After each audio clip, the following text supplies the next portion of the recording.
Tonight I'm going to talk about cultivating our conscience. The purpose of yoga is self-realization. That means coming to know, realizing your innermost self, your ultimate identity, and universal welfare. That means helping the individual to become instrumental in universal welfare, in the promotion of welfare of all beings. That is the purpose of yoga. For self-realization, we develop a spiritually oriented knowledge. For self-realization, your mind studies, pays attention, focuses on its source, on its cognitive counterpart. The mind, in the pursuit of self-knowledge, does not go out to the external world, but goes inside, pays attention to the awareness, to the consciousness from where the thoughts and the feelings of the mind arise. That kind of knowledge means that the instrument of knowing, the mind, focuses itself on the ultimate knower, on the consciousness, on the awareness from where it comes from, and ultimately gets absorbed, merges in its own source. That is spiritually oriented knowledge. That knowledge has nothing to do with the external world. It has nothing to do with social justice, with exploitation, with ecology, nothing. That knowledge is purely internal, a knowledge about consciousness, about cognition. For the other part of yoga, the part of promoting universal welfare, we need to gain knowledge of the world. The mind then studies the external world. What's happening in the external world? What's happening in society? It's a different kind of knowledge. It's a worldly, materially oriented knowledge. Both kinds of knowledge are necessary, and both kinds of knowledge are part of yoga.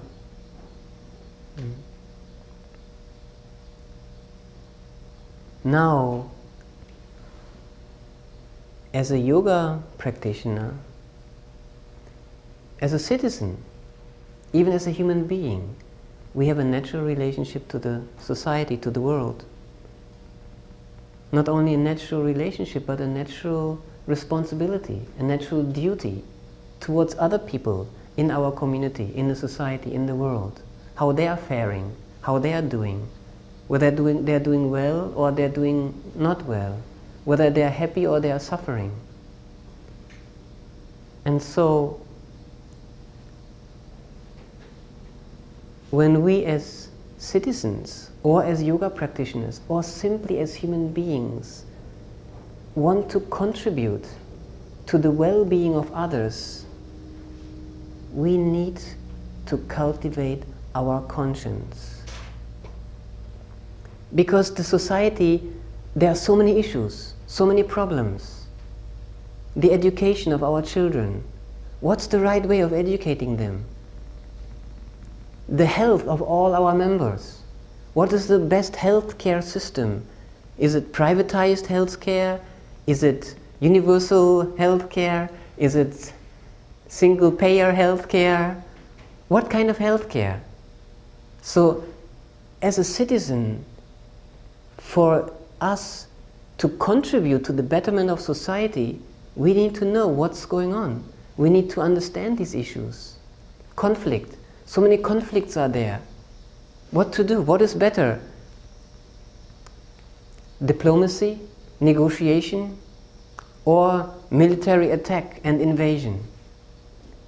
We as citizens actually participate in the decision-making process by voting people to represent us. So we are part of the decision. So we need to cultivate our conscience. What do I mean by conscience? By conscience I mean the final outcome of our discernment, of our deliberation, what leads to welfare and what doesn't. There's a certain issue and I'm deliberating, the process, I'm processing and coming to a final decision. This leads to welfare and this doesn't.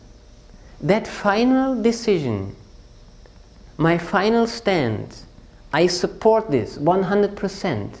I'm with it. I'm giving my energy, my time for it.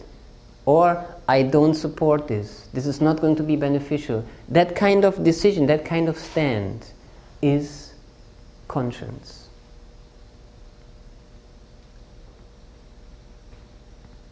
And your conscience is one of your greatest tools to serve society, to contribute to the betterment of the world. So the question is how to cultivate conscience. How do we cultivate our conscience? What do we do? What do we do to cultivate conscience? We begin by learning, by studying, by learning, by studying the happenings, the events, the situations. That is the first step of cultivating one's conscience. Study. That means assimilation of the events. What's happening? What is the historical background? What are the people involved? What are the ideas involved? Where does it take place? At what time? All these elements I'm studying, we need to study. Study, understanding the happenings is the first step in cultivating our conscience. How do we study? Where do we get the information of our study? There are basically three sources. When we try to understand things, when we try to learn things.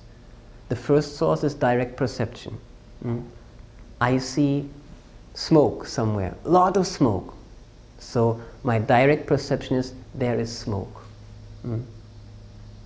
I study the situation by seeing, by perceiving there's smoke, okay, there is smoke. But I only see smoke. So the first source of gaining that kind of knowledge, of the approach of studying, is direct perception. The second source is inference. I don't see it directly, but I infer. I see the smoke, and what do I infer? There must be fire. That's inference. Thinking, inferring. I don't see it, but I infer. That's the second source of gaining knowledge through study.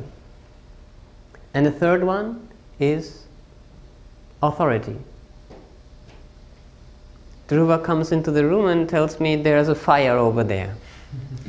I haven't seen it, I haven't seen the smoke, so I can't infer.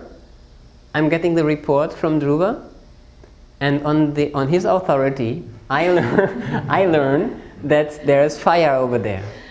These are the three sources of gaining knowledge, of gaining information.